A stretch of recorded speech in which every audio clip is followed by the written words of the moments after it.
বাঁধন এজাজ আপনি লিখেছেন, কোরআন তেলাওয়াতের পর সাদাকাল্লাহুল আযীম বলা যাবে কিনা? একজন বক্তা বলেছেন এটা বলা যাবে না। এ সম্পর্কে বিস্তারিত বলবেন। ভাই ইজাজ, প্রথম কথা হলো যে কোরআন তেলাওয়াতের পর সাদাকাল্লাহুল আযীম বলা যাবে না বা বললে ভুল হবে, এটা মোটা দাগে এভাবে বলা সঠিক নয়। কেউ এরকম বলেছেন কিনা আমি জানি না, যদি বলে থাকেন তাহলে ভুল বলেছেন অথবা আপনার শোনাতে ভুল থাকতে পারে। যেটাই হোক না কেন, সাদাকাল্লাহ আযীম বলাই যাবে না, বললে গুনাহ হবে, ব্যাপারটা সেরকম না। তবে এখানে একটা বিষয় পরিষ্কার হওয়া দরকার, সেটা হলো যে কোরআন কারীমের তেলাওয়াতের শুরুতে যেরকম আউযু বিল্লাহি মিনাশ শাইতানির রাজিম পাঠ করা, বিসমিল্লাহির রহমানির রহিম পাঠ করা হাদিস দ্বারা নির্দেশিত, কোরআন দ্বারা নির্দেশিত, কোরআন কারীমের তেলাওয়াতের শেষে সাদাকাল্লাহুল আযীম বলতে হবে বা সাদাকা রাসূলুন নবীল কারীম ইত্যাদি বলতে হবে, এরকম কোনো কথা কোরআন বা হাদিস দ্বারা নির্দেশিত নয়।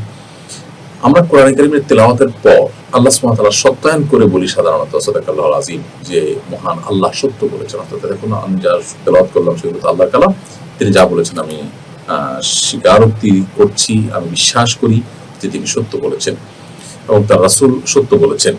এই মর্মে স্বীকারোক্তি দেওয়া, এটা যদি আল্লাহর কালামের প্রতি কারোর ঈমান, তার বিশ্বাসের কথা তিনি জাহির করতে চান এবং করেন, তাহলে এটা সাধারণ অবস্থায় জায়েজ।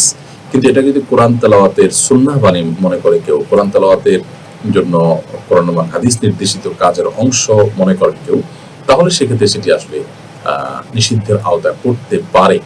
কারণ ইসলাম যেটা আমাদেরকে নির্দেশ করেনি, কোরআন হাদিস যেটা নির্দেশ করেনি, সেটাকে আমরা আবশ্যক বানালে সেটা কিন্তু বিদআতে পরিগণিত হতে পারে। এই জন্য কেউ সাদাকাল্লাহুল আযীম পড়লে সেটা কোন দৃষ্টিকোণ থেকে পড়ছেন এটা দেখার বিষয়।